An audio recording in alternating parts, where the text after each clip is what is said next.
Cajun Turnbuckle Podcast.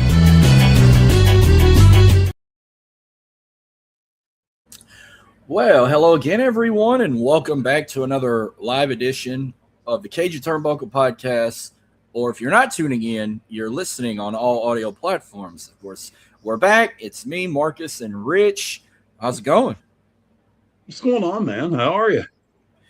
Well, I walked outside my front door. You walk outside my front door, it is absolutely beautiful outside. A perfect day to have our pre-4th of July festival. We always do the week before the 4th. Freedom Fest is today. I got a DJ after the fireworks in our famous bar from 9 to 2. So going to be a good day despite all the action we're going to be talking this morning. Yeah, it's a busy weekend of wrestling, man. Lots of stuff going on. You could very easily overdose on pro wrestling this weekend. With one show coming on in 2 hours. We got Night of Champions today, and then tomorrow you got a triple header with the Great American Bash.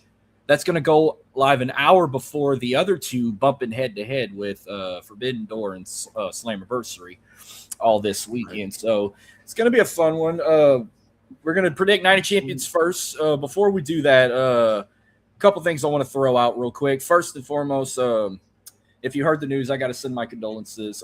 We lost a wrestler yesterday. Former TNA wrestler Joe Doring died at 44 from a brain tumor. I want to say it was brain cancer, but they spotted a tumor in his brain. He's been dealing with this for years. Yeah. And this was I read this was like the third one they found in his brain. They've had removed one or two in the past. And they found a third one that put him in critical condition. And he was in hospice for the last month, and we got the word yesterday morning, that he passed away at 44. People are not familiar with him. He was part of a group called Violent by Design. He's a former 2-time tag champ with the group. I remember Violent by Design. That was like him, Eric Young. There's probably like 3 or 4 guys in it. But I send my thoughts and prayers to his family and all, the TNA wrestling community, TNA wrestling itself, the wrestling world, anywhere else he's worked with. You have anything you want to share on behalf of Joe Doring? Oh, you're on mute, by the way.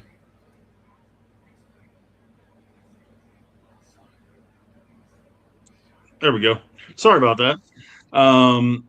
But yeah, Doring was he was a much bigger deal in Japan than he was here. He was just starting to kind of come into his own. But, I'll tell you what, you talk about a fighter. I mean, having not just one, not 2, 3 brain tumors that he fought through. But yeah, he was, you could say, a 2026 version of like JBL. It's probably the easiest way to explain it. Not quite as big as Bradshaw. He wrestled at probably 250, 260. But a good young wrestler that died way too soon. He had to retire, I guess, 6 or 7 years ago. He retired when they made the first diagnosis, and it's a sad loss. But man, he put up a hell of a fight. I've seen people compare him to like Stan Hansen. You could say that, yeah. I think he had more wrestling ability, though, than Stan Hansen. Because Stan Hansen just went in there to fight. Punch, kick, that's it. He didn't wrestle much. Joe Doring, he could wrestle. But yeah, Stan Hansen's a good comparison, too. I guess because he had that like cowboy look, even though he's originally, I think he's from either Chicago or Columbus or somewhere like that. He's from somewhere up north. And when I saw him in TNA, I thought maybe he was like country boy from Texas, because he handled the handlebar mustache well with the cowboy hat and whatnot. And I swore he could have passed. If they wanted to do blackjacks in this generation, he'd have made a great blackjack. Yeah, you're 100% right. Yeah, he left I think he stopped wrestling in 2022. That's when he had to retire, when he was battling. So it was about 2022. he had to hang the boots up due to his illness, and it was Cody Deaner. I don't know if I said the wrong name, but Violent by Design, that was him, Eric Young, and Cody Deaner, and I want to say even Rhino was a part of Violent by Design. Because at one point, I believe he was. Yeah, boy, I tell you, we talk about a lot of guys that aren't really given their due. Eric Young is one of them. And when they put that team together, him and Joe Doring was the tag team out of that group as well. And those guys were really good together. They had great chemistry. Yeah. But one more thing before we predict the first show. Sure. Since next week's 4th of July, no live stream next week. It will wait 2 weeks because I'm going to be busy as hell with celebrating celebrating 250 years. We always have a big 4th of July pool party where we get hammered, drunk, and whatnot. I'm going to be a part of that. And then I got a DJ two nights in a row. Well, 2 Saturdays in a row down here. Night 1's tonight. Night 2 will be next Saturday. I'm playing in our bar. And going to be a fun one. But I will plan on dropping a live stream. Not live stream. Shit, I'm not even on my game yet. I need to chug this Rogue Energy here. I'm planning to drop an audio episode next week. Great American Bash nostalgia I'm going to do with someone I got lined up. We're going to talk a Great American Bash. I think we're doing 06, and I'm going to drop it on the 4th of July, something I've done for years. And I'll explain more about the Bash when we get to it. But Night of Champions, second time this year, WWE's returning to Riyadh for a PLE. They just hosted the Rumble like 6 months ago. And they're getting a little too spoiled, because they got WrestleMania next year. I know I can't stop them going to Saudi, but you think by now, with them hosting the Rumble, you think they should at least gave this pay-per-view to Jeddah? And 2, if you're going to call it Night of Champions, have every title on the line, and you're having the King and Queen of the Ring finals, just rename it something else. Call it Crown Jewel, and call it Crown Jewel, even though drop the Crown Jewel Championship bull crap, or call it King and Queen of the Ring if you got to. What's up, Trey? Yeah, I mean, the Crown Jewel concept I liked, where you had the 2 champions facing off for that ultimate championship and that kind of deal. Okay, I was down with that. And I just, I understand that they don't want to do a whole separate pay-per-view for King and Queen of the Ring, which I think would have been smart, but okay, fine. They didn't want to limit it to just those 16 wrestlers. Okay, I get that. 8 on the women's side, 8 on the men's side. Okay, I'm with you there. But yeah, I mean, every title should be getting defended. Intercontinental, US, tag titles, especially I honestly thought they were going to add a match last night on SmackDown when the War Raiders came out and confronted Priest and Truth. I thought they were going to add that, that title unification deal to Night of Champions, but they're not. Would have been a great add-on. But yeah, I mean, you've only got 3 title matches. King and Queen of the Ring, which is for a number 1 contender spot, not even for a championship. No, you're right. Correct. There is 3 title matches. There's 6 on the card, but there's 3 title matches. I forgot. But yeah, and I think how I rephrased with Crown Jewel, they should have had the King and Queen of the Ring tournament at Crown Jewel, not Night of Champions. If you're going to do Night of Champions, just have every match be a title match, even if not every title's on the line. Basically what I'm saying. But, that's just Triple H with his booking and whatnot. But also found out the first hour on ESPN, which I'm just going to throw the hands up and say, I guess this is a permanent thing. Since WrestleMania, they've been they're going the UFC route to try and get people to subscribe or upgrade their ESPN accounts to watch the rest of the show. But the first hour, we're going to crown a King and Queen of the Ring. I'm going to assume I'm going to take a wild guess. I think the King of the Ring finals will start it. We'll predict that first. We got Jey Uso versus Obafemi. Winner wins King of the Ring.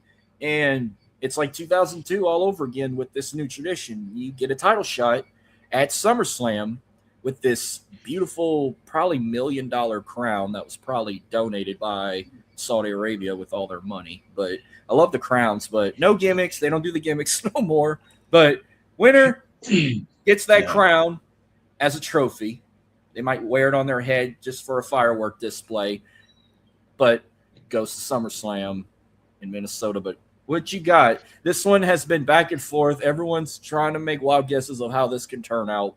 Will it be a good turnout, bad turnout? What you got? Talk to me. This this is one that could go a bunch of different ways. I mean, it makes sense for Obafemi to win it. It would have made more sense if he was facing Javon Evans instead of Jey Uso. Because then you could have had Oba destroy Javon Evans.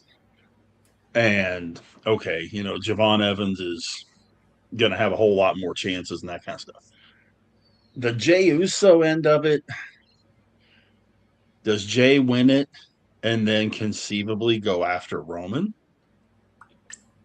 Because they've been teasing some tension there in the ranks.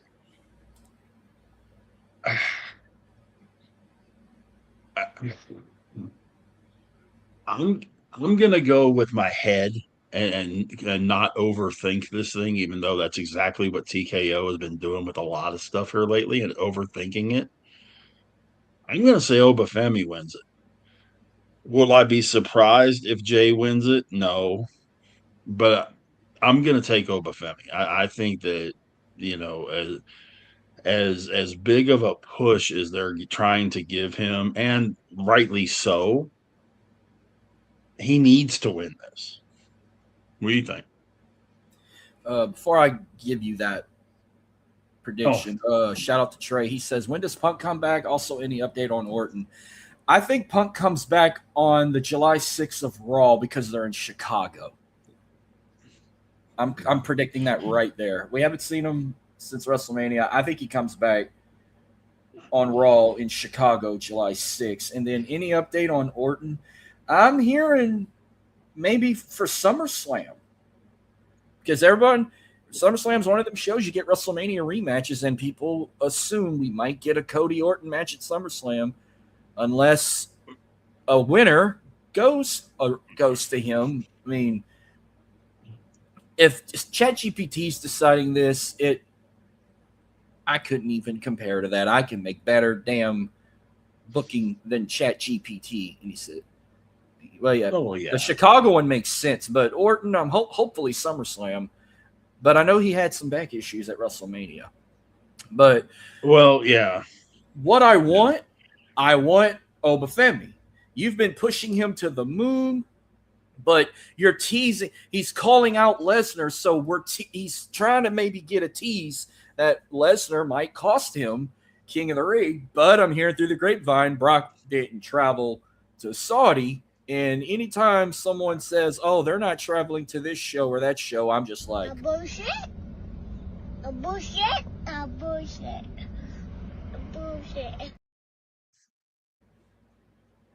So you can't believe anything these days. But the hate Jey gets right now, Triple H don't give a shit about the WWE Universe. He cares about the money, but both men can make him money. And with what I saw on SmackDown last night, him showing up, talking with Cody, Sammy, and Gunther, who knows if he could win and go to SmackDown and go after the WWE title and become his own tribal chief of SmackDown. Because if Jey would win and say, you know what, screw that, I want to take Roman's place, they're going to lose numbers, they're going to lose viewerships, they're going to lose money because everyone is so sick of this bloodline civil war. If you're going to have Jey win, you might as well go have him do his own thing on SmackDown. But I don't think they're going to split the Usos up unless they end up putting Jimmy with him to SmackDown. So I don't know what's going to happen, but I'm just going to go with what I want. I want Obafemi to win because I want Oba versus Roman at SummerSlam. I don't want another Oba Brock match at SummerSlam. If we get it, I want it on Saturday night's main event in MSG. That's your marquee main event outside of Danhausen with whatever they're going to do with him in MSG. Everyone thinks, oh, they're going to give him they might give him a championship ring. They're not going to get the rings till October. Right. And they may do, a jersey or something like that, But he already got a jersey. He got a number 0 that he'd been wearing at the games. It says Danhausen on the back, unless they retire his jersey or something. Yeah, maybe so. The whole scenario, and I think you're a smidge off on the statement that you made. If you remember right, when Triple H was making the call on all this stuff, everything was going the right way. TKO sticking their noses into it and screwing with it is where they're trying to reinvent the wheel. It's just that Triple H hasn't changed his position at all, but he's not the one making the ultimate decision on a lot of stuff anymore, which is where part of the problem comes in. I mean, that's the other part, because we know, I think we know, if Oba wins this match, he's going after Roman. He's made it crystal clear. He's going after Roman. If Jay wins, who's he going after? Because you also have to look at the scenario of who wins, and we'll talk about this in a little while, but who wins the 3-way for the championship? Because that could depend. That could have a bearing on. There's a lot of convoluted funkiness going on ever since TKO put their thumb in the whole mix. I don't like it, but Yeah. Well, then, looks like we both got Oba though. Yeah. And then this one here, this had to be ChatGPT here. The Queen of the Ring finals. One of them is a champion. You got Liv Morgan versus Io Sky. Now, obviously, of course, if Io wins Queen of the Ring, she can either choose to face Liv again, or she could go to SmackDown and fight her bestie, Rhea Ripley. What happens if Liv wins? Does she get to go fight Rhea for that title, or are they going to give her that ultimatum like, oh, we'll let you pick your opponent or whatnot? I mean, it could go either way. That's something ChatGPT would probably say, but I'm hearing this could happen, that can happen. I think Liv's in it just to cause drama, but you got winning Queen of the Ring. Same result, too. You get that crown, that expensive crown, and then you get a title shot at SummerSlam. See, if Big Rich had the pencil, what I would do, just to really piss everybody off, is I'd have Liv win it and say, well, since I can defend the title against anybody, I'm defending it against myself, and I'm taking SummerSlam off.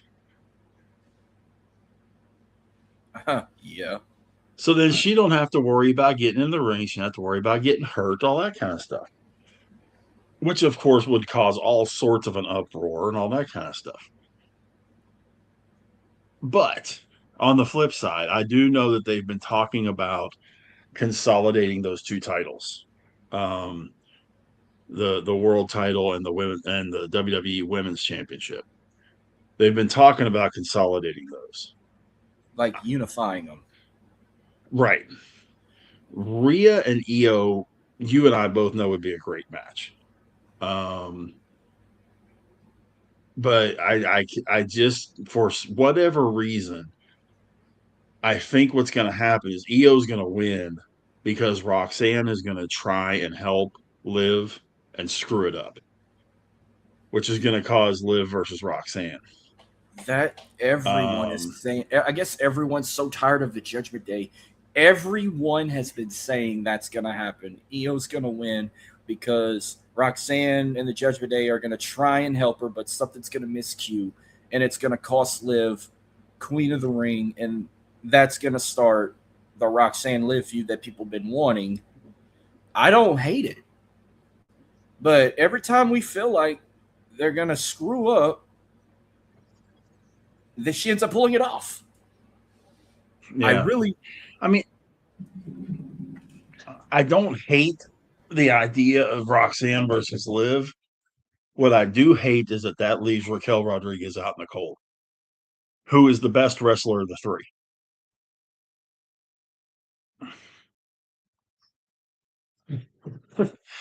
You know what I mean?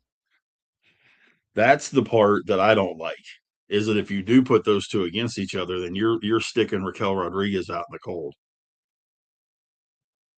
Well, because I mean, her and Roxanne are a great tag team. Obviously, either they're going to disband or Liv's going to be out, and then, but she ain't going to leave without Dom, so she might have to kick two people out because Roxanne and Raquel, two girls from South Texas, they're going to, I think they're more of a tag team than Raquel and Liv is.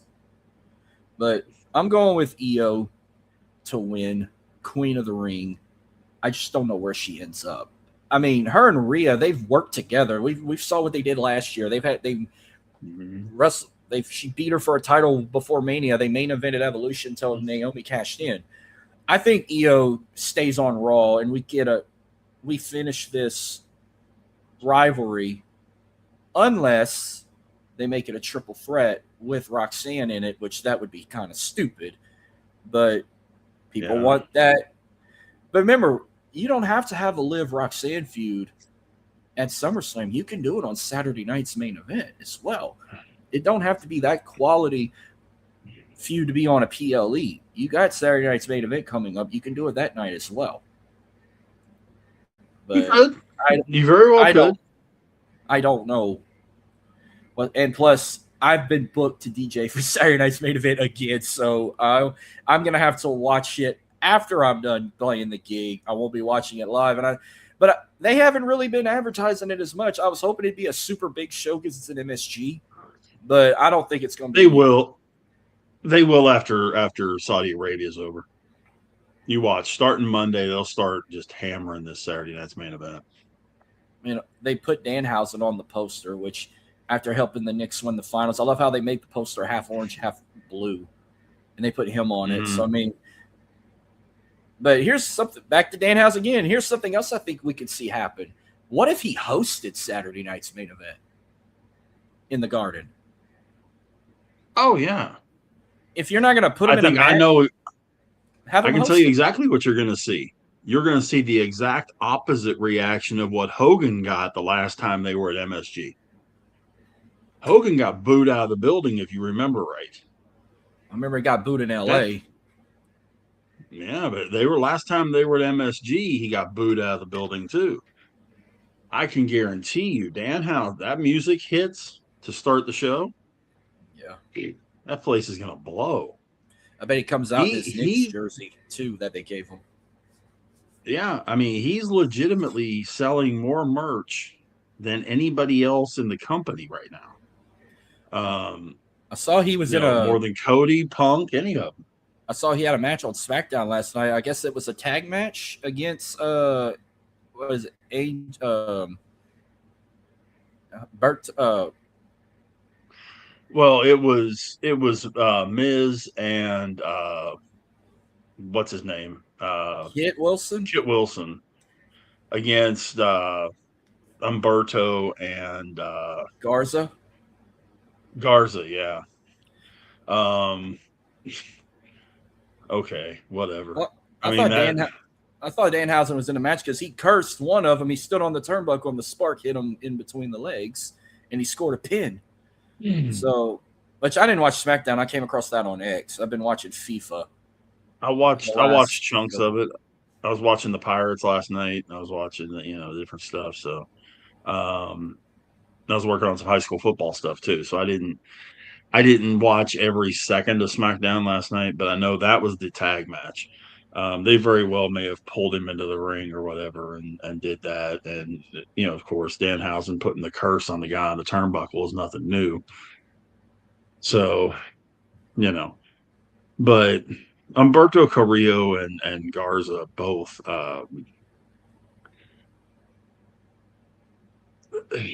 comedy figures at best. I mean, they're just not good. I don't understand why they're not doing what Santos Escobar is doing and going to AAA and calling it good. Yeah, I was gonna say just go back to AAA if you're not. It's just you only use them for a comedy gimmick with Danhausen, but Right. not that I'm not enjoying it. I'm absolutely enjoying anything with Danhausen lately. But all right, then we got our as long as they don't put him in a legit program, Danhausen's fine. If they go and put him in like a program with Cody Rhodes or something, no, that would be dumb. But I'm sorry, I didn't mean to interrupt you. You good. We got our first championship match here. We got the United States Championship, Trick Williams versus Ricky Saints. Yep. As much as I would love for my guy, the absolute Ricky Saints, to win this thing, I think Trick wins it, leading to a triple threat at SummerSlam, where you throw Mello into the mix. I could see this little triangle going back and forth for quite a while, actually, with the U.S. title changing hands a couple of times and that kind of thing.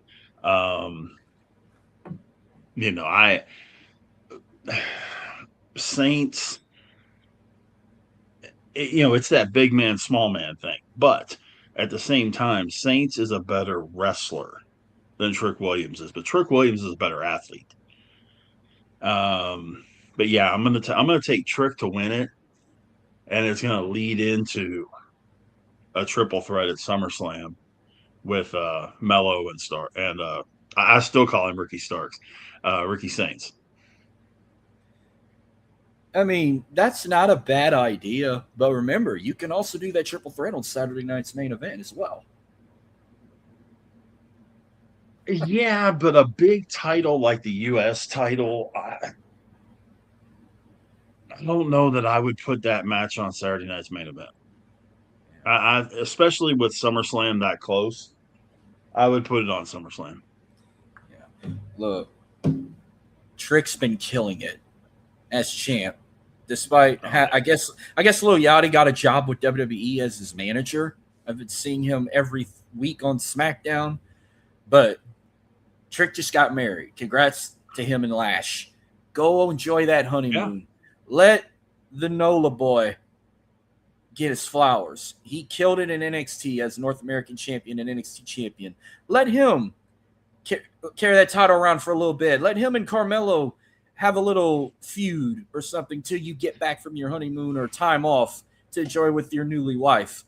And then we can talk a triple threat at maybe Saturday night's main event or SummerSlam. So I'm going with Ricky Saints to win the United States Championship. Yeah, I mean, it ain't going to break my heart if he wins it. The big thing I don't want to see happen is have him be like a transitional champion. If he wins it, then he needs to bring the belt into SummerSlam. Then we get this non-title match that they had to put on this pay-per-view. That's what you could have did this on Raw, or if you wanted to stretch it to Saturday night's main event, we get Seth Rollins, Braun Breaker in a steel cage match.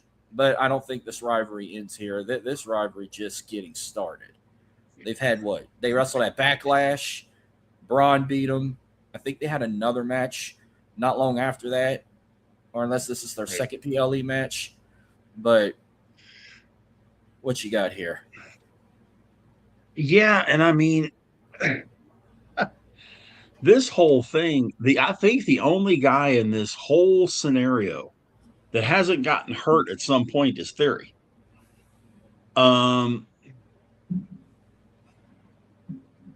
I think Rollins and Breaker could wrestle in a Dollar General, and it would be a great match.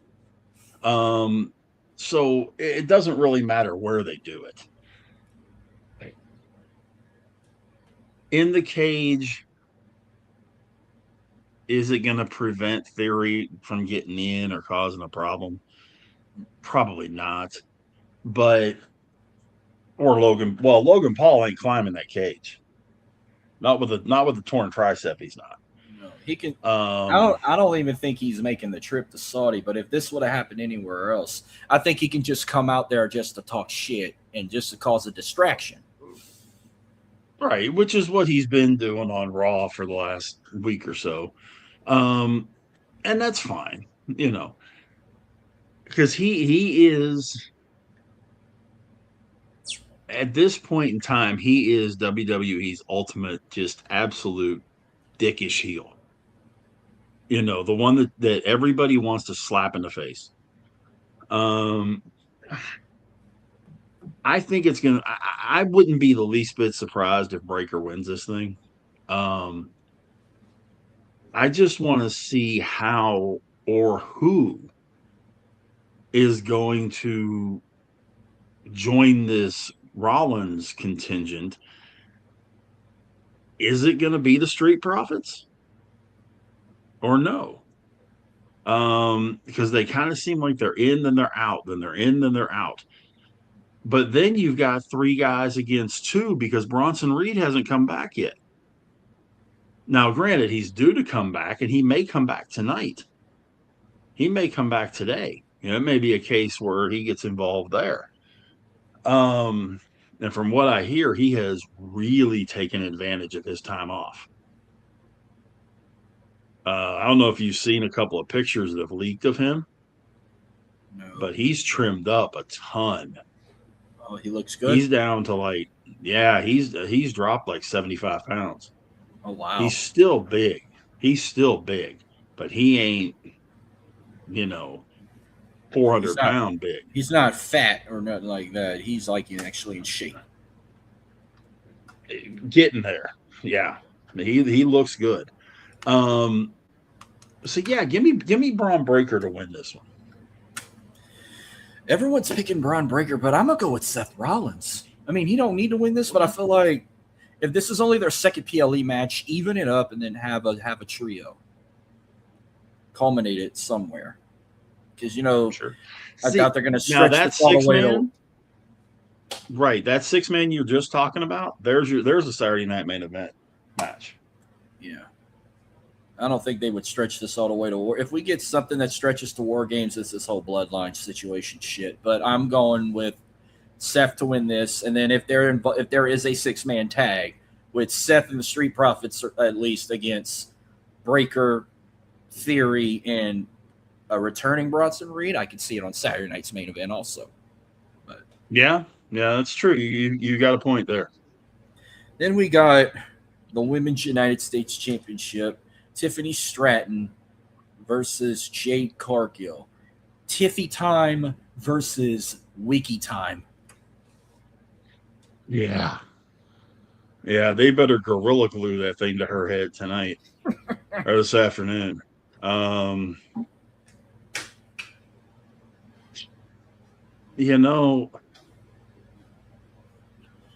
I could definitely see there being a situation. I almost guarantee it that we're going to see the baddies involved, with Michin and with what's her name, DFAB. Mm-hmm. I could see them involved with no major questions. I could certainly see that. I could also, Chelsea Green is probably going to get involved on Tiffany's side. As much as I hate to say it, because I honestly think she's just straight terrible, I think Jade Cargill wins it. I'm going to go with Tiffany Stratton to retain. I hope you're right, but I just think that with the way the situation is right now, And then the main event, it is a triple threat match for the undisputed WWE Championship. Cody Rhodes versus Gunther and Sami Zayn. How many different angles do we want to go with this one?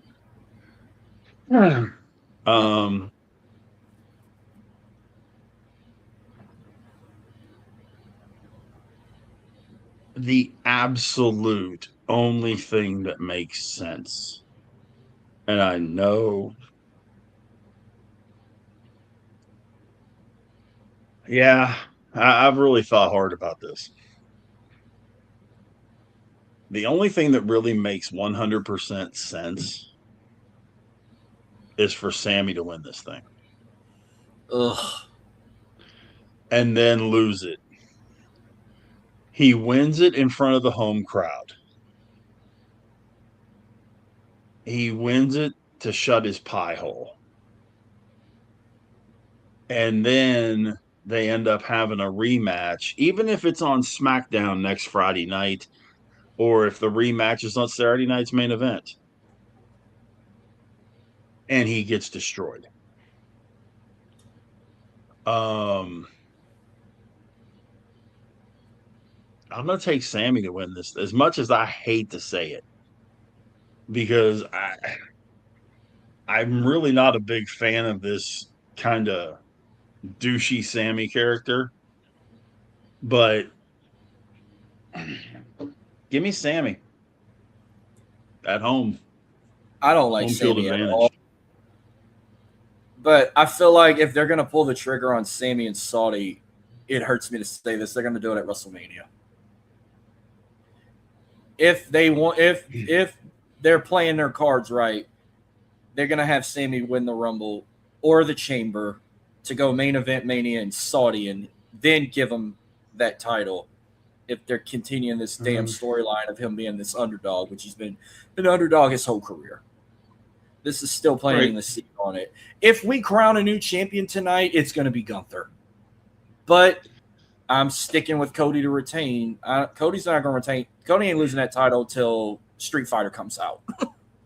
Or at least till SummerSlam. If we get Orton and Cody at SummerSlam, maybe that's who takes it from Cody, is Randy Orton. But I think he's going to keep it around a little longer until we get closer to Street Fighter in October. But, well, and that could be the wild card. Orton could be the wild card, that if by some chance he comes back tonight into the picture, Cody retains, Orton drops him with the RKO after the match. But then where does that leave Gunther? Where does that leave Sammy? Because nobody, and The Rock means nobody, wants to see a program with Gunther and Sammy. Nobody wants to see that. There's no believability in that. Gunther would kill Sammy. So yeah, you could very easily be right. I mean, any of the three could win the match, but I just think for home field purposes, we're going to see Sammy win this thing. And that's all we got for today. Tomorrow, we got 3 shows, and we're going to do our first prediction for tomorrow. We got NXT, the Great American Bash, which will go live an hour prior of the other 2 going head-to-head. Before we predict this, let me just, real quick, what's your take on the Great American Bash, like in general? Because I know it's one of the longest stretch shows since like WrestleMania. It started under Jim Crockett. Once they had like a damn tour. Like they did like a tour around 86. I think the first Bash, I think, brought in War Games. Like I think it was like 4 horsemen at the Omni against like another team. It started with Jim Crockett, then went to WCW for a decade, then had a 4-year absence. WWE brought it back in 2004 as a SmackDown pay-per-view, and had it till about, I say 08. When they just called it the Bash in 09, it didn't count. It wasn't no American vibe. Then brought it back as like a SmackDown special 1 year, and then NXT revived it in 2020. And it's been an NXT PLE, or what you want to call it, since 2020. And I'm glad they brought it back, because I've always loved the Great American Bash. Like when they get all patriotic and everything, and when SmackDown took it over, I enjoyed it. But yet alone, where do you have the Great American Bash, like, in your heart? Well, as a show? Yeah, I mean, the Great American Bash, I mean, I remember when it started. You're right. It started out as a tour. The invention of War Games, Ric Flair wrestling 14 different wrestlers in 14 nights, culminating with losing the title to Dusty. And I mean, he defended against Ricky Morton and Ronnie Garvin and Road Warrior Hawk and that kind of stuff. the original War Games was the Four Horsemen with J.J. Dillon in there because Flair had a title match that night. So it was Arn, Tully, Ole, and Dillon against Dusty, Nikita, and the Road Warriors. And J.J. Dillon, they didn't build the ceiling on the cage high enough. So when they went to do the Doomsday device on Dillon, they couldn't get enough height. Dillon fell at a bad angle and broke his collarbone when he took the bump. The bash was always cool, the culmination of Magnum and Nikita's. Or I'm sorry, the culmination of Garvin and Garvin and Flair's battles in '88, Bunkhouse Stampede, things of that nature. So yeah, the Great American Bash was always cool, and it was a tour that basically took the whole month of July. Yeah, it was really great. Obviously now since NWA / WCW went away, it became a one-time thing, whether it was a pay-per-view or whatever. I'm glad that it's been brought back. I'm glad that NXT is doing it. And it's a cool event, I'm glad that they've got it separate because if you remember, a couple of times they made the Great American Bash with NXT just a special edition of their Tuesday night program on CW. Whether if it's one night or 2 night, yeah, they've done that a couple times. But all right, first match on the card. I get like I said, I haven't been keeping up with NXT because I don't catch the CW and I don't really care to wait 24 hours to watch it on demand on the app. But this will be their first show on the CW app, which I think it's a free app because I'm not paying a subscription. I can catch their weekly shows for free. I'm pretty sure I can do the same with this. Yeah. We'll see tomorrow. I'm see if I can at least watch it live. If I can't and if it's available on demand next day, I'll just sit and watch it the next day. But it's in Orlando at the Performance Center. First match, we got a little, if you want to call it a civil war with Dark State or Shaquan's out of Dark State, but Shaquan Sugar's taking on Dion Lennox. I mean, Saquon Sugar, since he broke away from Dark State, I mean, he has really gotten the hook of the crowd. Dion Lennox has just been one of those guys that you see talent in him and he just spins his wheels. I'm going to go ahead and take Sugars to win this one. I think he wins it, continues his positive run. I'm going with Shaquan as well, but I feel like this feud's far from over. They're just getting started. They're gonna build this into something where they'll have a series of matches. Even if Dark State does get involved to try and help Dion, I think Shaquan wins this to start this long rivalry. Then we got the WWE Women's Speed Championships. So they're still doing this speed bull crap. At least they're not doing the show on X anymore, where they have 3-minute matches or 5-minute title matches. So this match is going to be about 5 minutes. But we got Ren Sinclair defending her title against Ariana Grace, who actually won a tournament to get this title shot. She beat Layla Diggs to move on to the finals, and she beat Izzy Dame in the finals to earn this title shot. So can she beat Ren Sinclair in 5 minutes, or does Ren retain? Well, I think that to build the character of what Ariana Grace has become, she needs to have that title to kind of, like I say, help build and reinforce that character. So I think she's going to end up beating Sinclair, although Ren Sinclair is very good. Would not be surprised if in the near future we see her on Raw or SmackDown, but she's really good. But I'm going to take Ariana Grace to win this one and take the title. I've did an interview with her when she was Maddie Runkowski, still in the Indies, back in the day when I was doing World Elite, and I saw her wrestle on AEW Dark in Houston on my first trip to Dynamite. So I got to see her wrestle. She's a great wrestler, and she's a wonderful person to talk to. But you talk about a big downgrade for Ariana Grace. You go from being a former NXT Women's Champion, and you're going to go drop down to this title if you end up winning it. But I'm going with Ren Sinclair to retain. Then we got the NXT North American Championship, Miles Bourne versus Tavion Heights. I like Miles Bourne. I think he's going to end up being really good at some point. You can tell there's glimmers, glimmers of hope with him that I'll be surprised if he's not a really big name within the next couple of years. He's going to continue holding that North American title. I think he beats Tavion Heights.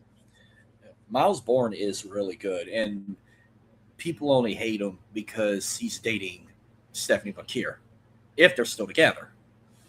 But he's a hell of an athlete. As far as I know, they are. He's going to be a future NXT champion, no doubt. When he goes to the main roster, I could see him winning either the Intercontinental or the U.S. title. Maybe push if they use him right, push him to be the next big star, to be a future world champion. But I'm picking Miles Bourne to retain. But real quick, imagine this is a fantasy match. Imagine if we ever got Miles Bourne versus Will Ospreay.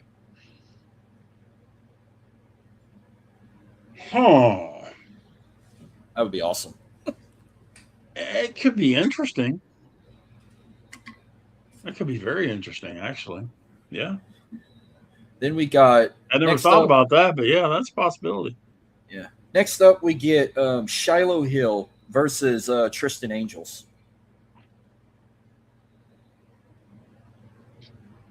Man, I still try to figure out Shiloh Hill. I really do. For whatever reason, if you watch NWA at all, they've got a character on there called the Thrillbilly. And Shiloh Hill kind of seems like a Timu version of Thrillbilly.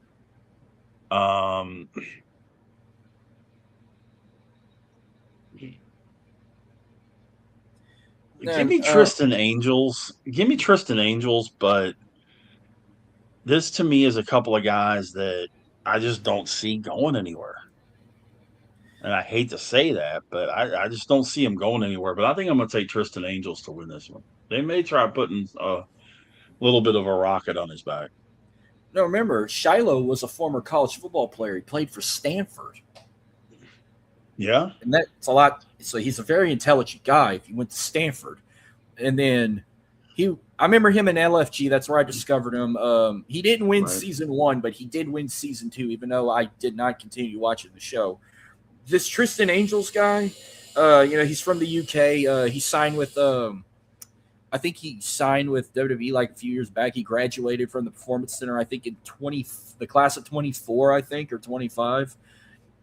Mm-hmm. The last thing they've ever I haven't been queued up with NXT, but Shiloh beat Tristan Angels in a freaking Mr. NXT pageant. And I'm like, what the hell's going on with this feud?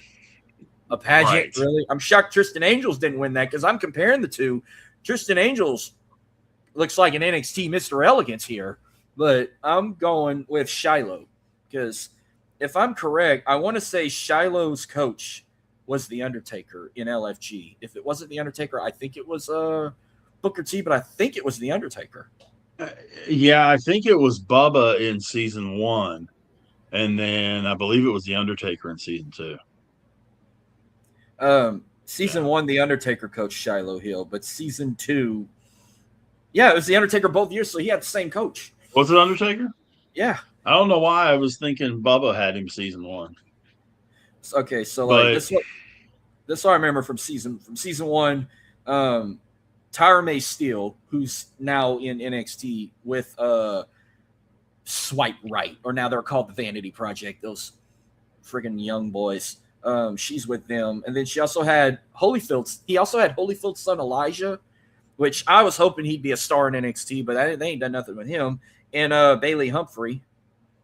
No, correction. Tyra May still is the Olympic gold medalist. That's Bailey Humphrey. That's with the Vanity Project. I'm sorry. Yeah, and Holyfield is in LFG this season. He's been working with Apollo Crews down there. But Tyra May Steele was one of, if I remember reading that correctly, she was one of the releases when they had their releases here the last few weeks. Oh, yeah. Tyra May Steele, yeah. They released her. Yeah. Booker T's team had the winner for the men, Jasper Troy, which they're still using him in NXT. If I'm saying the name right, Pena Telepia, Anthony Luke, and Lee Laurel, which Bubba Ray's team, I'll always remember this team because they had Sexy BJ Ray, which he reminds me of like if Dolph Ziggler and MJF combined.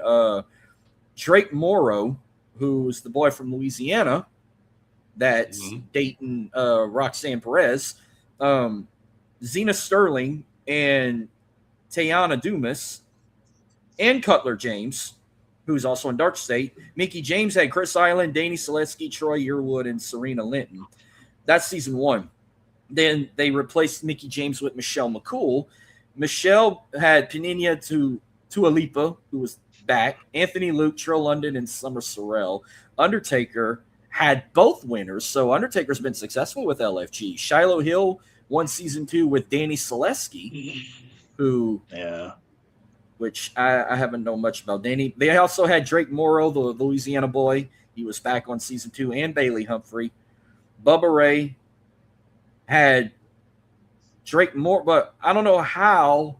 He must have started with Drake Morrow again, but made a trade to be on Undertaker's team. But then he also had Zena Sterling. He had BJ Ray again. He ended up having Elijah Holyfield as his coach, as a student, and Hayes Jameson. And Booker T had Harlem Lewis, Serena Linton, Chris Island, and Tatiana Dumas. So there was quite a bit of names that returned on LFG. It's some of the same faces. Yeah, I mean, that's what I don't get. I mean, it's the same people. Bailey Humphrey actually went to Baylor. She's a track and field star at Baylor. But yeah, I mean, the show itself is not doing anything. I think it's just something for them to have something for these people to do and put their faces out there. Michelle McCool should never be a coach. She only got that job because of Taker, but they're making the Undertaker.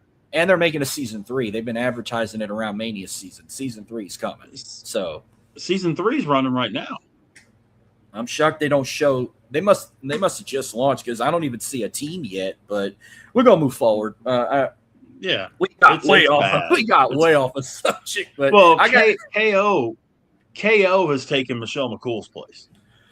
Let me guess. Bubba, Booker, and Taker are still there. Bubba, Booker, Taker, and KO. Yeah. Wow. KO would make a good coach. He's a very good coach. But I got Shiloh Hill beating Tristan Angels. But NXT Women's North American Championship, Zarya versus Tatum Paxley. Zarya. Yes. She is, there's just no, Zarya. This one's actually a toss-up. NXT Women's Championship, Lola Vice versus Kendall Gray. Man, I'll tell you what. I mean, I like Lola Vice. I think she's fantastic. Whether she's wrestling the lucha style or the American style, I'm gonna take Lola Vice to win this. Retain. Yeah, I don't think they're going to make her a transitional champion already. I think she retains. But down the road, Kendall Gray will be a future NXT Women's Champion. You can quote me on that, but not right now. Yeah. She's just getting her feet wet. And then the main event, NXT Championship, Tony D'Angelo versus Naraku. Yeah, and for those folks who don't know, Naraku was evil in New Japan. A big name in Japan. The now husband of Io Sky. But yeah, this dude is really good. I think he beats Tony. I really do. Um, uh, as much as I mean, D'Angelo is kind of that guy that they're going to be able to build around for a long time, and they already have built around for a long time. But I think Naraku wins this and takes the title away and creates what's going to be a really, really, really good rivalry for the next several months, maybe years. Yeah, they've been pushing him to the moon already. That I wouldn't be surprised they give him the KO treatment, where now this is his first PLE, but KO in his second PLE took the NXT Championship from Sami Zayn. But Tony D, he's been in NXT for like 5-6 years. I first discovered him in 2021, and they finally put the title on him and Stand and Deliver, but they haven't.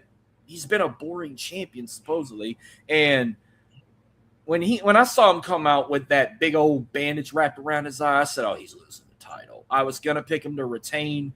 People think he's gonna get called up. I don't think he gets called up just yet. I don't think he's ready to go to the main roster. They're gonna. Yeah, I'm with you. I don't either. And see, I wish he would have won the title with the family, with the whole Godfather gimmick and that kind of thing.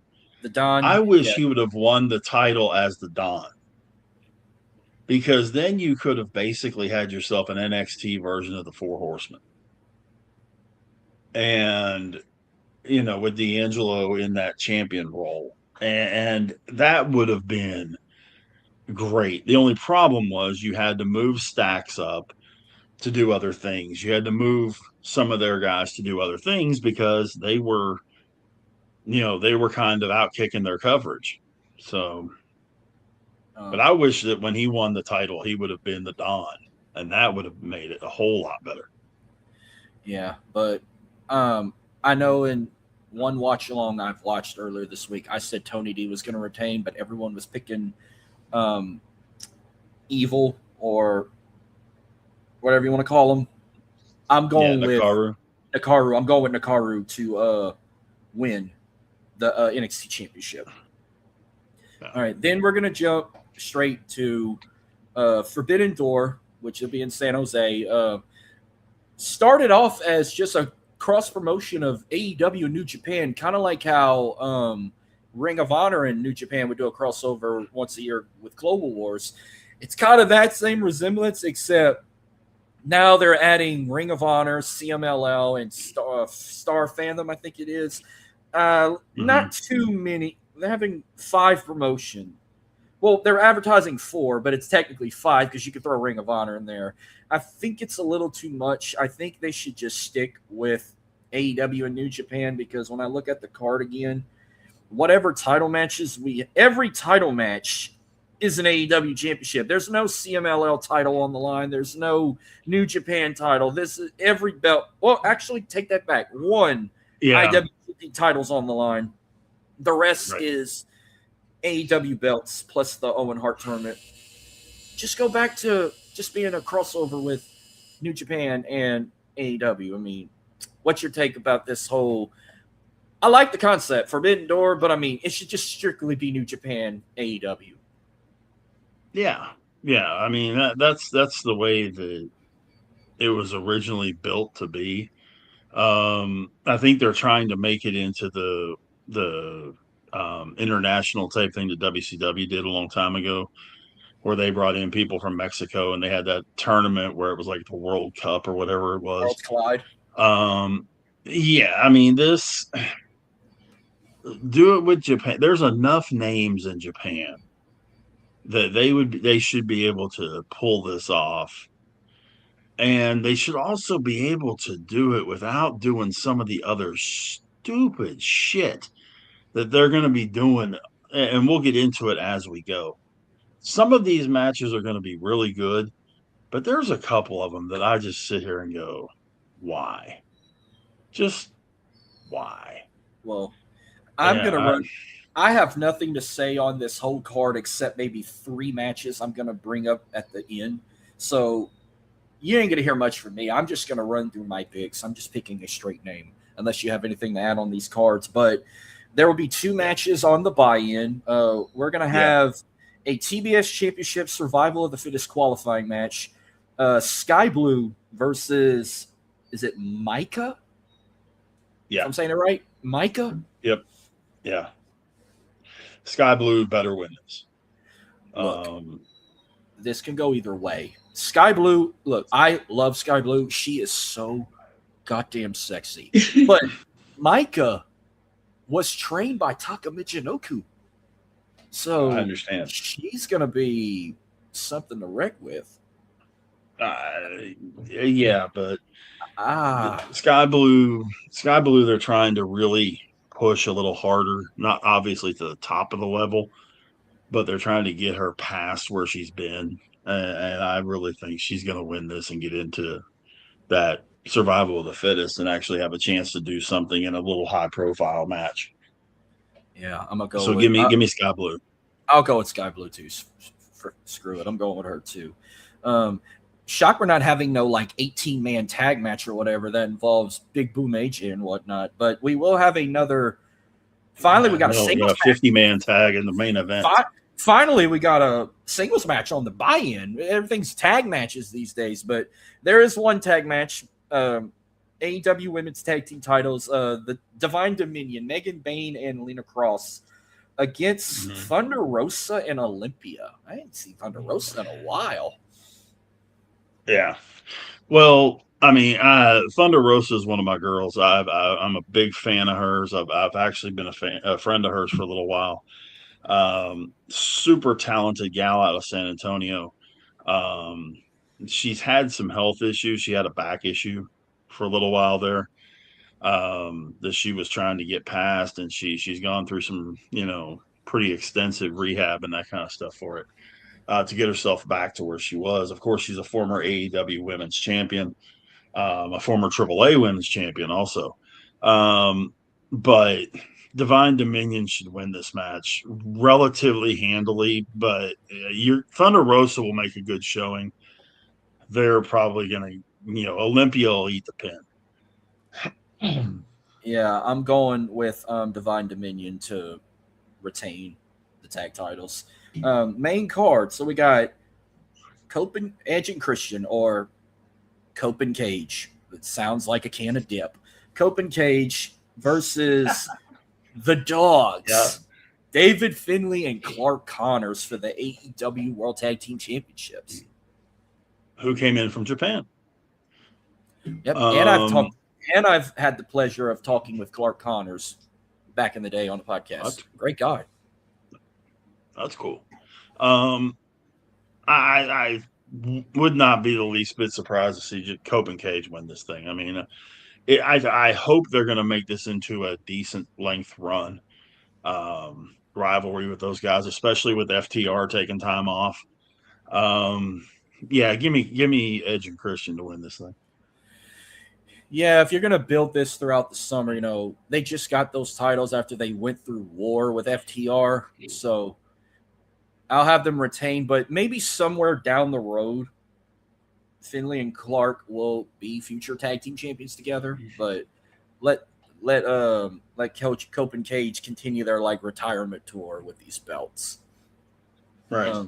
Then we got a 3-way tag match. We got the Young Bucks versus El Sky teams, Mystico and Mascara Dorada, and Unbound companies Shingo Takagi and Titan. Yeah, I mean, Lince Dorado and Mystico is a really good tag team. I like them. I have a hard time seeing the Bucks not winning this thing just simply because they're the Bucks. And we all know Tony's affinity for the Bucks. So yeah, give me the Bucks to win this. I'm sticking with my gut. I'm going with an upset, you can call it. I'm going with Unbound Company to shock everyone. Oh, okay. I'm going with Takagi and Titan to pull it off. AEW Continental Championship, Jon Moxley versus Bandito. Man, I guess Moxley. I really can't see Bandito being the guy that takes that title from him. Uh, Yeah. yeah, give me Moxley.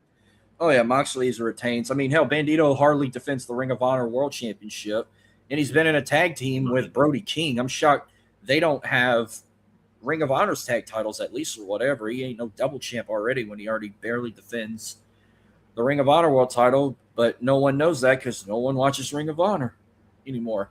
Right. No, you're Um, right. then we get. I think this could be a banger, but I didn't realize he just won it.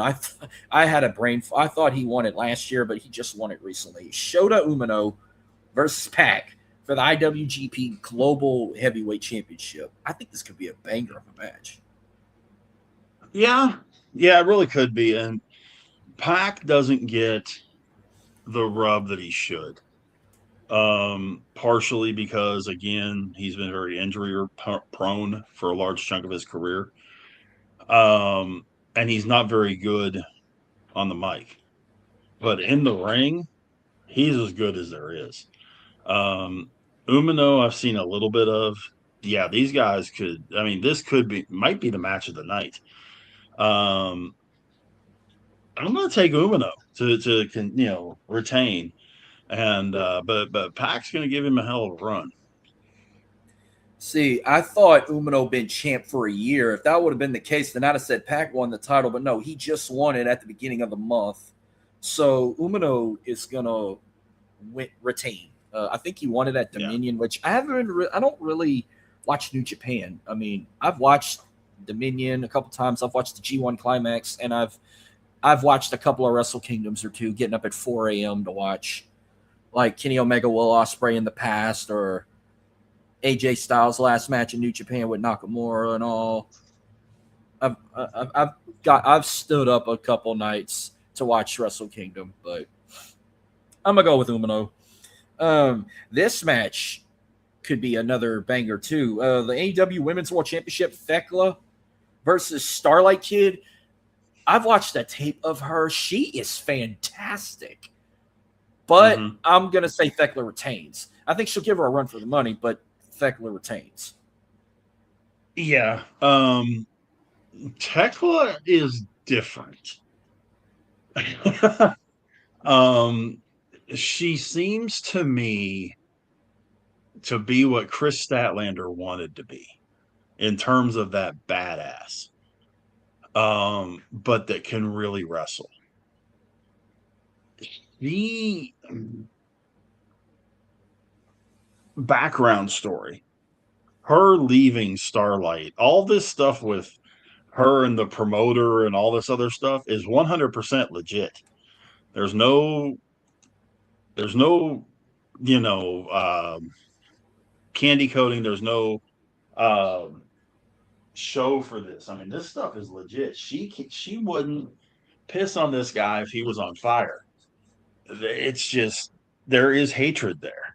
From what I gather, this Starlight Kid and her had some matches in Japan that were 5-star matches.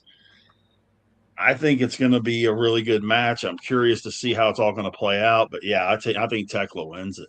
I can't see her losing the women's championship, but I think it's going to be an interesting match, and I want to see what happens afterwards because I got a funny feeling that we might end up with the Starlight promoter showing up or I'm a Stardom promoter. Sorry. yeah. Nah, you good. Then this one, I ain't got much to say. I think we all know this outcome. Mercedes Moné, Maya World in the Women's Owen Hart Cup final. Winner goes to All In to challenge for the AEW World Championship. Oh, Mercedes moan, as Mr. Cornette says. Um, yeah, I guess. I mean, although Maya World did pin Athena for the first time in like 3 years, Athena got pinned. Um, I think she'll put on a good showing, but for name value, especially for the Wembley show, I think Mercedes wins it.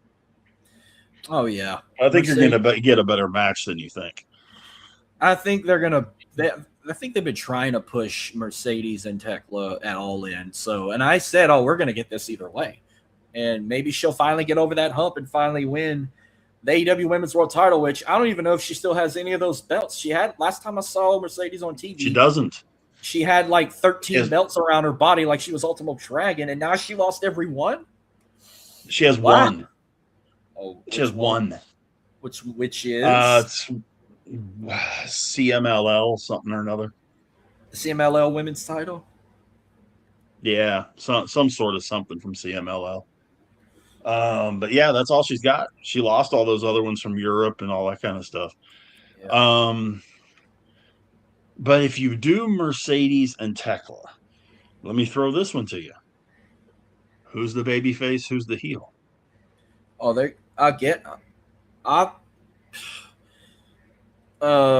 I was thinking Tekla would have been the babyface, but she probably would be the babyface going in All In because it's in Europe. She's from Austria, but I haven't watched enough AEW to see if they boo or cheer Mercedes. Oh, they boo her out of the building. Well, then Tekla's going to be the babyface. But they boo Tekla out of the building. That's what I'm saying. They're neither one of them is a babyface. Well, they're gonna cheer Tekla in the UK because they will. It's Europe. They will, but we're looking kind of at the build up to it, and what's going to happen in the US with them both being heels. Who's gonna? I'm just looking at it from Booker's eye. From a Booker's eye. So yeah. Anyway. Well, these last three matches, one of these three is main eventing. I just can't figure it out yet. One, I don't want to main event. I wouldn't be surprised closes the show out. But we're not going to talk about that one first. Let's talk about one that could potentially main event. Kenny Omega versus Zack Sabre Jr.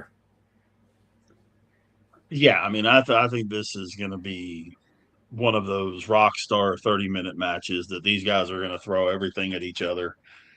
Kenny Omega should win simply because it's on his turf. But at the same time, I think these two guys are gonna.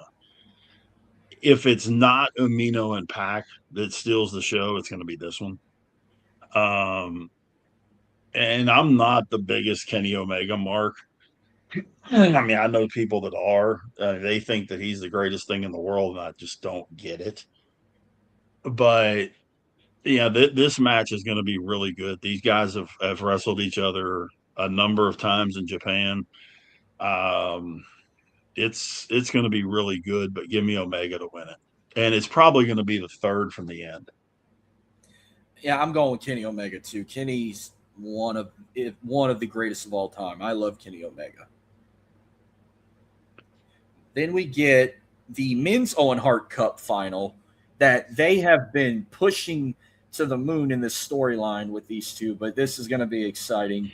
Will Ospreay versus Swerve Strickland. Winner goes to All In to challenge for the AEW World Championship. Everyone's one-siding this, but it could go either way, but I think I know who they're going to pull the trigger on, but who you got? Yeah, it's almost a Stevie Wonder. This to me is almost a Stevie Wonder match. I say that because Stevie Wonder could see that Will Ospreay should win this match.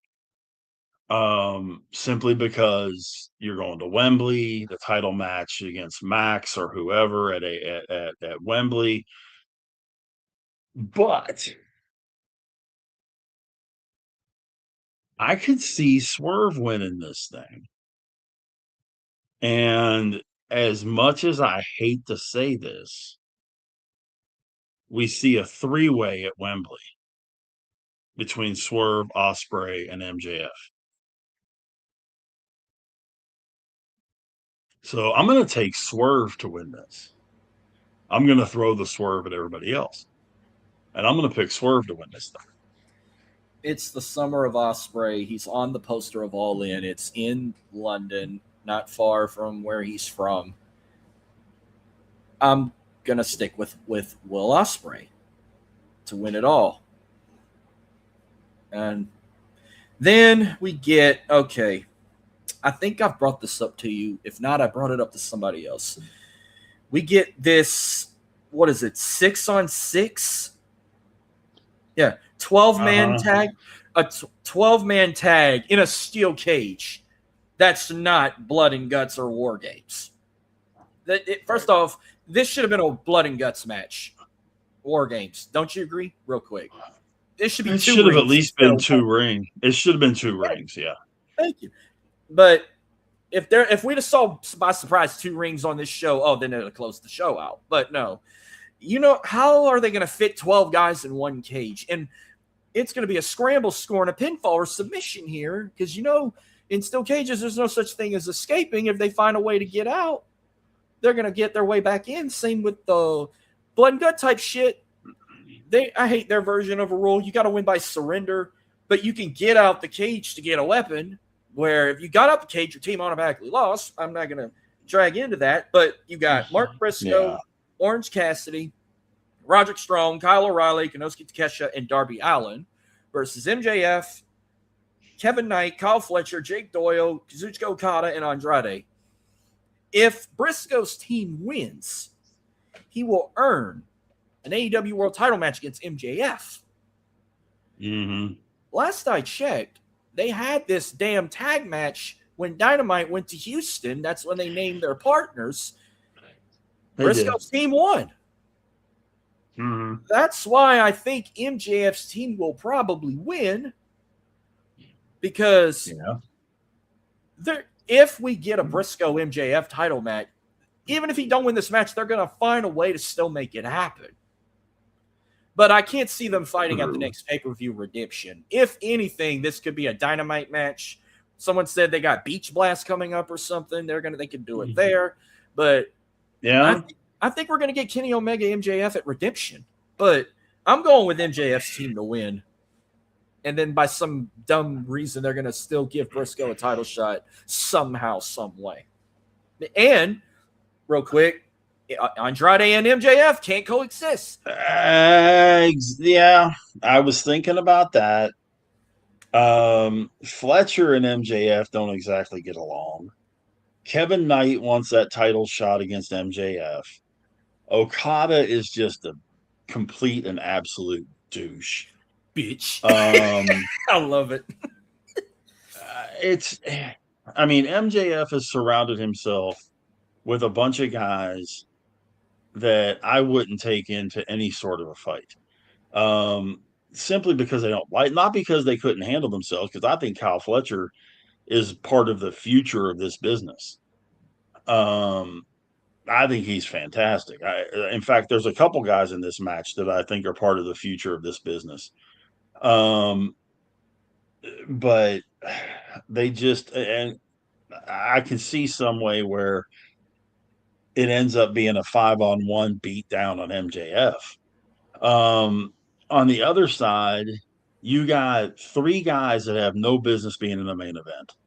O'Reilly, Roddy, and Pockets.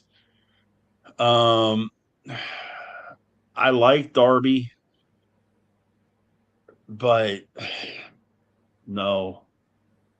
Takeshita, you know what I think of Takeshita. I think he's phenomenal. I think he and Fletcher could have a Steamboat Flair rivalry for the next 10 years. And Mark Briscoe's a main event guy. Yes, he should be winning tag titles with Jay, but unfortunately, Jay isn't around.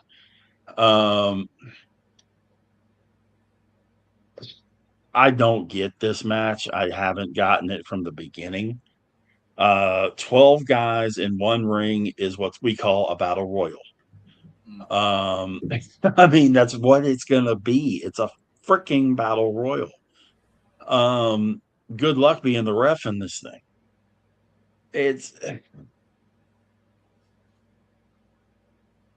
if this is the last match, me along with every other AEW fan should be pissed.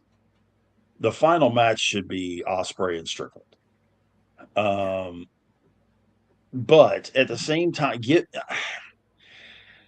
I've gone so many different ways with this as far as who could win it, who will win it. I think it's going to be a case where Mark Briscoe's team wins it because Callis's guys beat the stuffing out of MJF and leave him laying. Yeah. We'll see And then there. everybody on the conglomeration team hits them with their finishers, and Briscoe hits the J Driller and wins it. Yeah. That I could see being how it works out. If this was a legit nobody mad at MJF match, MJF's team would destroy these guys. Mm-hmm. But there's just not going to be any chemistry. So give me Briscoe's team to win it. Okay. But through shenanigans. Yeah. One more to predict, and we could call it a night or day. I'm sorry. Then we can turn on Night of Champions. Yeah. TNA Slammiversary. Yeah. That's going to be in Boston. Second pay-per-view in less than a year. They did Bound for Glory there last October. But they're going back. They're shipping off to Boston again. Real quick before we predict, what do you see TNA's future? Because with all the drama going on with people getting their releases and Carlos Silva running it to the ground, do you see TNA finishing the year strong, or they have to go for plan B and get purchased by WWE, or what? What do you see their future being? I mean, I look at their roster and I go, because that's one of the things that I really look at when I think about a company. I look at their roster and go, okay, who could legitimately carry this company? And there's not a guy that could carry this company. The closest thing they have is Dolph Ziggler, Nick Nemeth. I mean, the Hardys are so beat up and so old, they can't do it. Moose is not that good. Mike Santana, I respect the guy to the ends of the world, but no. The system is a bunch of mid-card guys. There's just a bunch of people that are mid-card at best. And I mean, let's be honest, Dolph Ziggler's getting old, or Nick Nemeth is getting old too. I just don't see a guy. Like if AEW really had to, MJF could put that company on his back and carry it. Yeah. There's not that guy in TNA. They're going to have to get absorbed either by AEW or WWE, one or the other. I know WWE has the current working deal with them and all that kind of stuff. If you absorb TNA into NXT, okay, that I think is the best avenue you could conceivably have. As much as I hate to say it, because I know you're going to see guys like AJ and Samoa Joe and James Storm and Bobby Roode and Kurt Angle even that are going to just shake their heads and be extremely disappointed in where TNA has gone. But that's kind of where they're at. To me, that's kind of where they're at. All right. Well, we got two matches on the pre-show, whatever you want to call it, the 0 hour, the kickoff show. We got Indy Hartwell versus Elena Black and I keep saying the last name wrong.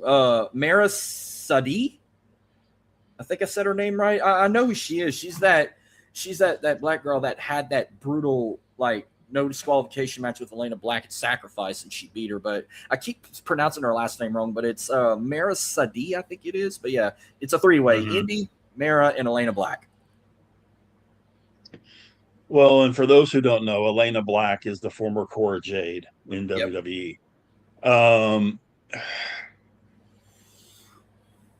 I've never been an Indy Hartwell fan.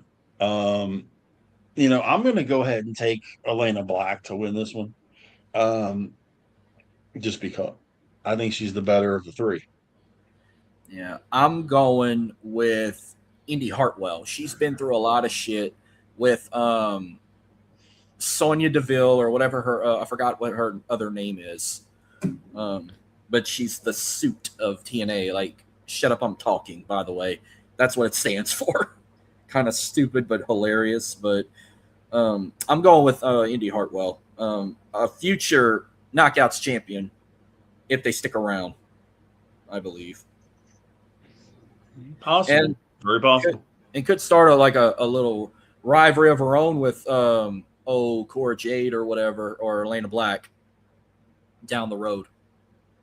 Also on the oh man, why is this not on the main card? This pisses me off.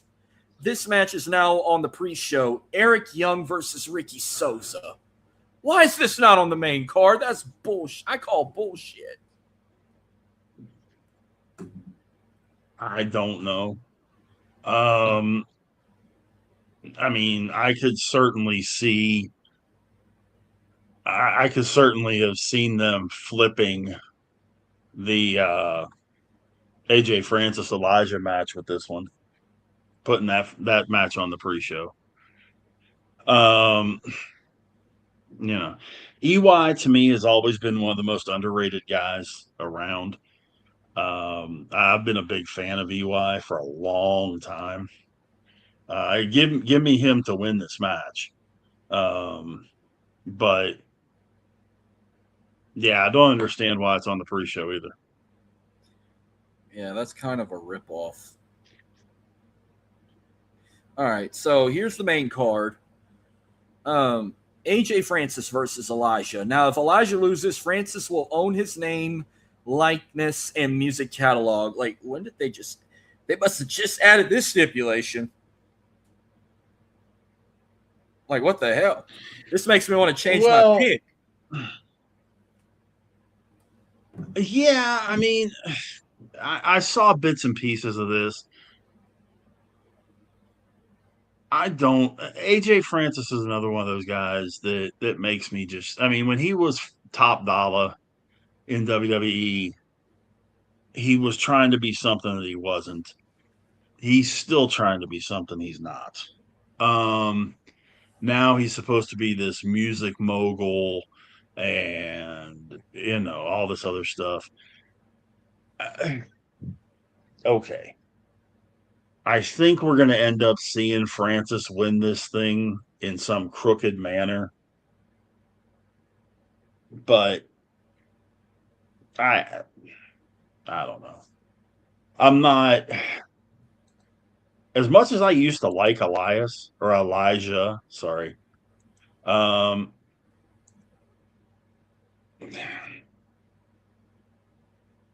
Give me AJ Francis to win this thing. Sorry.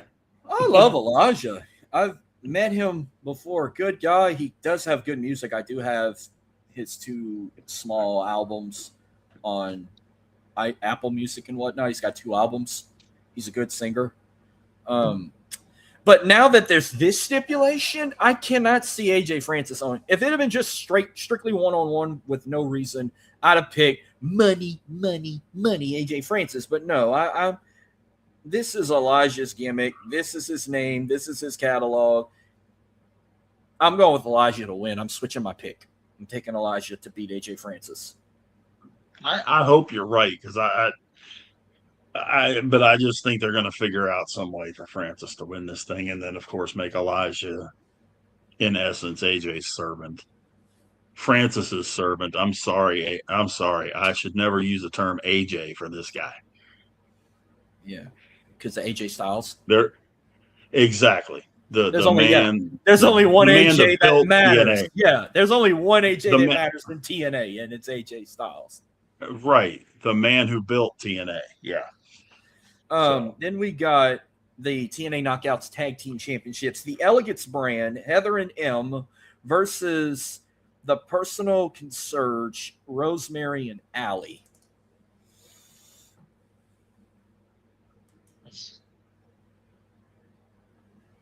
okay, to me, this is where we start to see the major difference in these organizations. Who are the women's tag team champions in WWE right now? Shit. Is it? No, it's not Rock. No, it's not Raquel. And goddamn, I'm gonna have No, to. it's Paige and Brie Bella. Oh shit, that's how bad it was. I forgot. Paige and Brie Bella are the tag team champions. Okay. Paige would whoop any of the four of these girls by herself. No questions asked. We were talking about TNA and their status and all that kind of stuff now. This is what I'm saying. I'll take Rosemary and Allie to win the titles here simply because I really like Rosemary. I think she's a very good wrestler. Allie's okay. But that Elegance brand is just one of the dumbest things I've ever seen. So give me Rosemary and Allie to win this thing. Yeah, I am not a okay.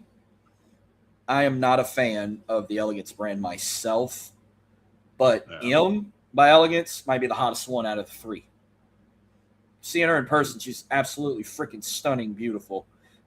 Heather is not bad looking either. I hate the whole faction, especially what do they call them? The conglomerates, the one who has to introduce them three women plus Mr. Elegance. I can't stand this whole group. Now he wants to beat up women too. Bringing Allie back in the picture. Yeah, I remember when she had that psychotic look, and then now she's back as herself, teaming with Rosemary. I mean, this is a comeback story. I got to pick Rosemary and Allie to win the tag titles. Right. But here's the good thing about Slammiversary. We're getting Ultimate X back, but I'm so glad we're not getting a King of the Mountain match because that match is so stupid, but I love Ultimate X. One of my favorite matches in TNA, and we got it back. Cedric Alexander versus Leon Slater, Frankie Kazarian, Mr. Elegance, Fabian Eichner, Casey Navarro, and Amazing Red. I have never understood where the ball got fumbled that Cedric Alexander didn't end up with the Hurt Syndicate. I'm not sure where that ball got fumbled. I've been a big Cedric Alexander fan since he was in Ring of Honor. He's really good at what he does. Leon Slater is really good. Frankie Kazarian is awesome, but he's old. I mean, if I remember right, he's over 50. Mr. Elegance is worthless. Casey Navarro has some talent. Fabian Ochner, of course, a lot of people would remember as Giovanni from WWE. Yep. As part of Gunther's Imperium. Group. Imperium, yeah, I couldn't think of the name of it. And then Amazing Red was really good back in the day of TNA when you had Elix Skipper and he's old too, younger AJ Styles and all that kind of stuff. Chris Sabin. Frankie Kazarian is 48 years old. Okay, 48. He's getting there. He's getting to 50. Yeah, I mean, I think this match comes down to Cedric Alexander and Leon Slater. But I think Cedric retains. I do. But it's going to be a hell of a match.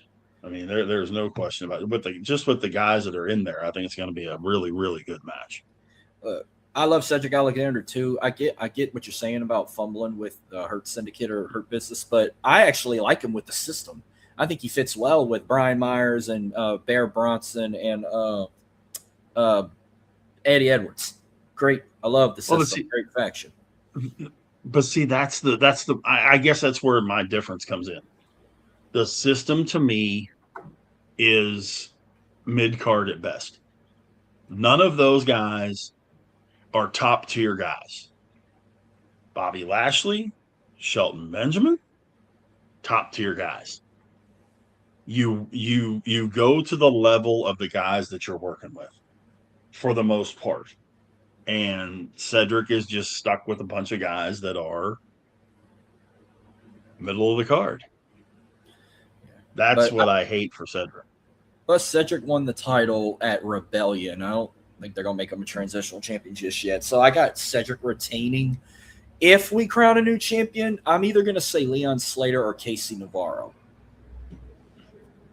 But I'm going with Cedric. I think Navarro's got a future. I really do. I think Navarro's got a future. He actually reminds me a little bit of Ricky Starks. Mm-hmm. All right, this one's got people talking, but Mustafa Ali's gonna defend the TNA International Championship in an open challenge. I had two people in mind, but there's supposedly a former WWE superstar that could answer the challenge. I've only been hearing 2 or 3 names. Two of those names used to be in TNA. One hasn't, so I'll let you go first. Obviously, whoever answers this open challenge, do they win the title, or what? What you think? There's your open challenger. AJ Styles? I don't hate it, but okay. One last match in TNA, wins that international title, probably, vacates it immediately after he wins it or whatever. But it's Slammiversary, man. It's their WrestleMania. It's the show, again, the show that AJ built. And I've heard the conceivability of him coming back. Bound for Glory, I guess. But this is like their SummerSlam, or I know it's their anniversary special, but it's their big show, the Summer, so I compared it to SummerSlam. Right. But I could see AJ being the guy that comes back. And boy, would that building blow. Oh, yeah. That the roof would come off that building. No question about it. Especially if they hit Get Ready to Fly. Yeah, the old which he hates. Why? He hates that entrance music. He said it in the interview that he did with Stephanie. He did that whole Stephanie podcast thing. He said, "I hate that song. I hate that song." Why? I'm like, dude, I thought it was pretty cool too. Now, granted, I love his WWE music. That's my ringtone actually on my phone. If you called me right now, that's what's coming up. Well, why did he even change that around 40 when he changed to whatever he had against LA Knight? Like when I was waiting here, they don't want none, and I'm like, what the hell's this? And then they brought it back. I guess it didn't suit him well, but man, no, his TNA theme, that's his best theme ever. Oh yeah. Yeah, that Get Ready to Fly was phenomenal. But I could see that being AJ. And of course, if he comes back, he is not losing. So, I don't care if Mustafa and Tasha Steelz and Special Agent Zero all hit the ring at once. It ain't gonna matter. So I think he loses to the open challenge acceptor. How about that? Yeah. Well, I was before this was going around about a former WWE guy was coming to TNA. I was gonna say Trey Miguel because him and Trey had a big feud after when he took out Jada Stone and all that. Right. If it's not Trey, if it had been Trey Miguel, then Trey would have won it back. But if it's gonna be a former WWE guy, everyone was throwing Kofi Kingston's name, throwing Xavier Woods to come back as Consequences Creed, or even people were throwing in Karrion Kross as Killer Kross. But isn't Killer Kross an MLW or something, and he's their world champion? He is. He is their world champion. And he's got a couple of feuds going on right now, one with Riddle and one with Alex Hammerstone. Well, then you could say Cross out of it. He's doing very well in MLW. I'll say, but if the New Day comes, they're going to probably be as a tag team. But I wouldn't be surprised if Kofi or Xavier step up to the plate. But you'd think if they come in, they're going to come in as heels. But I wouldn't be surprised they put them as baby faces. But you know what? Just because what you said, I'll hope it's AJ Styles now. See, I think if we're going to see the New Day come back, I think we see them come back in AEW at Wembley. Okay. All right. Then we get. That's just me. We get Eddie Edwards versus Moose. They're finally going to culminate this rivalry. A no surrender match, which it's basically an I quit match. Yeah. Coward throws the towel kind of deal. Alicia Edwards is going to have the towel for her husband, and Johnny Curtis, formerly Fandango, JDC is going to have Moose's. Yeah. So they're doing it that they're doing it that way, old school, where they throw in the towel instead of saying the words. Yeah. This rivalry has been going on, it seems like, for freaking ever. I'll take Moose to win this one. Follow me on this one. I'm thinking it's about time for the system to kind of start splintering. They've been around for a long time. And I could see the system starting to splinter and fall apart. If and the match we're going to talk about next, I think that we're going to talk about next. If what I think is going to happen happens, and then you have Edwards lose, you're looking at a faction that could very easily just be getting ready to go away. Possibly, and don't let it change the fact that just because it's in Boston, don't mean everyone wins in their hometown. Moose has beaten everyone in the system except Eddie Edwards. I think he finally outdoes the system. He beats the system. He beats the final person left to beat, and that's Eddie Edwards, and he does it in his hometown. Despite he has one of the most clever names of a finisher, being a Bostonian, the Boston Knee Party. But I'm going with Moose to beat Eddie Edwards. Make him say I quit, or make Alicia throw the towel in his hometown. So I'm going with Moose. Then we got the TNA Knockouts Championship, Li Ying Li versus Xia Brookside. Yeah. Man, I tell you, I have always I thought when she was Xia Li in WWE, she never got the chance. Li Ying Li is a phenomenal wrestler. She knows martial arts, she knows wrestling, she knows MMA type things, she knows all of it.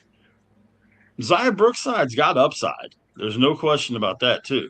But I think Lee holds on to the title. I think it's going to be one of those that she holds on to that Knockouts title for a long time. Kind of like Mickie James, long time. Does that make any sense? Yeah. Because Mickie James held that title for, I think, over a year at one point, because she held it a number of times. But I could see Lee holding it for over a year. Yeah, I'm going with I think it could be a good match, but I'm going with Li Ying Li to retain.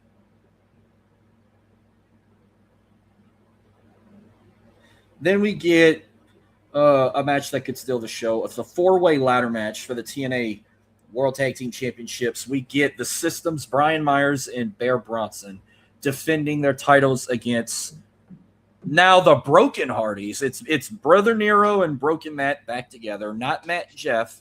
It's Nero and Broken Matt, the Righteous, Vincent and Dutch, and now they just added Jason Hutch and John Schuyler, the Great Hands. I'm going to have to look these guys up. I didn't watch Impact Thursday night, so it's supposed to be a 3-way, now it's a 4-way, but talk to me. Yeah, I mean, and is it just me, or I know this sounds weird. Is it just me, or have Matt and Jeff switched broken, unbroken more times than Big Show changed face or heel? A lot, but I mean, I realize that they're trying their best, but by the way, the great Hotch and Skylar are part of the Order 4 with Ali and Jada, Ali, Tasha Steelz, and Special Agent Zero. right, right. But I could definitely see the Righteous coming out of this, getting the titles back. Um, Again, the system starting to fall apart. Um, Edwards losing his match, Myers and Bronson losing their match. Um, Going from having all the belts to none of the belts, that kind of thing. Um, and ending up where they have just a big blow up at here in the very near future. So who you going with? I'm going with Vincent and Dutch. I'm going with the Righteous. Absolutely. Look, the Hardys, I love them to death, but it's time for them to hang it up. This should be their final match. Like, go out in a banging your match, a ladder match. Give us one more memory or two, unless you're going to have them retire Bound for Glory. But they've been killing it with the Righteous in their feud. That Wicked Garden match, still one of the most brutal things I've watched in a long time in TNA. Bringing in Hotch and Skylar was kind of a surprise because I thought it was still going to be a three-way. This could be the start of the system breaking up because I do have them losing the belts, but it is the Righteous' time to finally be tag team champions. I love the Righteous, and they're going to become tag team champions. Give me the Righteous as well. And then our main event, TNA World Championship, Mike Santana versus Nick Nemeth. Nick Nemeth's using his call his shot. I think we know where this is going, but I don't know because supposedly Mike Santana's contract expires at the end of July. Yeah. Will they try and, if they really, really want to save the company, they would find a way to negotiate and keep him, but I'm hearing he wants to go where the money's at, and he could end up in NXT or could go to the main roster. I don't know, but what you got here? Man,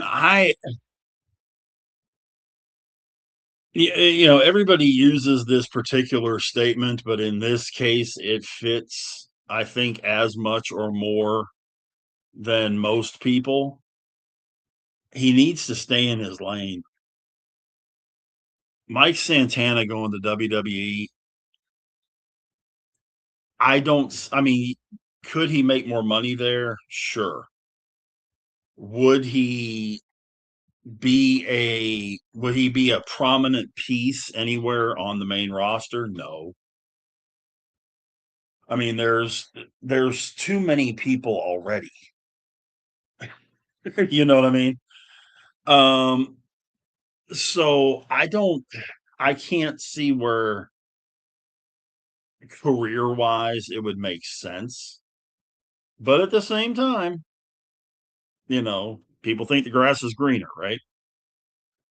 So I still think Nick Nemeth wins the title. And I think Santana ends up leaving, unfortunately for him, because I think for his career's sake, he should stay either in TNA or go to AEW where he was before. I just don't see any place in WWE where he would be a prominent figure. I just don't. Do you?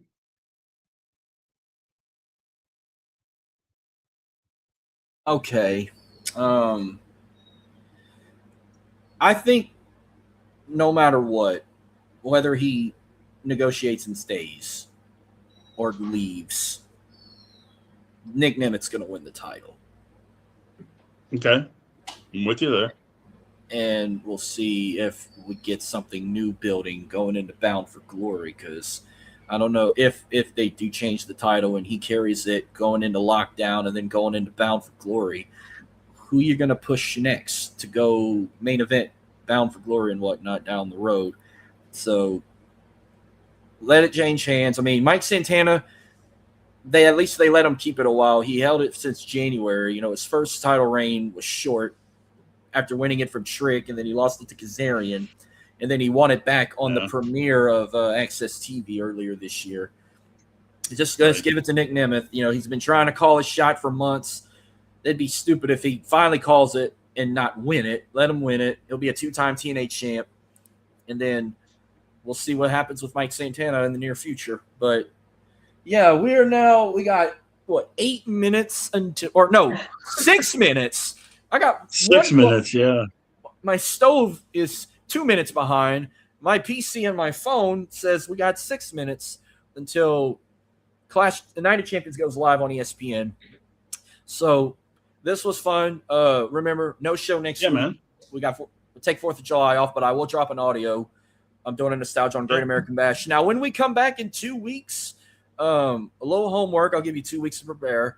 I just saw on the countdown, and we'll talk about it, they revealed their top 10 steel cage matches, and I saw a match or two that should have been on there that was not on the list. So make your top 10 steel cage match lists, and I'll do the same, and we can talk about it. And if we got time, we'll do like another Legend of Wrestling 101 edition on the side. So you got 2 weeks to come up with your list, and then we'll talk about ours and whatnot compared to what they had here. But enjoy Night of Champions. Enjoy the other steel cage matches. Steel cage matches. Yeah. Wow. Okay. Make the list. You got me thinking on that one, brother. You really do. Yep. But enjoy Night of Champions. Enjoy the other 3 shows tomorrow. Enjoy your 4th of July. Stay safe. Don't drink and drive. Be cautious with fireworks. You know the drill. But enjoy celebrating 250 years. Being independent. Being a country. Winning against the British. But where can we find you on social media and all? Yeah, man, on Twitter, Big Rich 8371, or on Facebook, just my name, Rich Richardson. We'll be doing assorted things throughout the course of the week. Tonight, I think we have a baseball show, Monday baseball show, Tuesday open mic, Wednesday Steel City Sports Talk. If we can get our schedules lined up, we've missed the last couple of weeks because we've been going. Both Adam and I have been going crazy with our schedules. So, but yeah. Lots of stuff happening here on the network. And then, 2 weeks from today, we'll be back doing another episode of this. Yeah, I'm at DirtySouthENT_ on X. Follow me on Facebook, Instagram, YouTube. I'm going to be I know when next week comes, I'm probably going to be on one or the other. Fans of the Diamond or open mic. I might miss one. I'll make the other.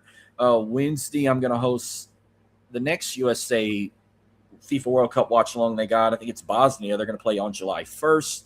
And then I'm going to do my normal, usual on the go July 2nd. And then it's the holidays after that. And then back to square one the following week. But y'all enjoy y'all's weekend and whatnot. Enjoy all the wrestling we're going to have the next 2 nights. And we will see you guys. We'll see the Cagey Turnbuckle again in 2 weeks, which will be July 11th, I believe. Yeah, the same night as McGregor Holloway, which I do a watch along for that as well. But thank y'all for tuning in, and we'll see you guys next time.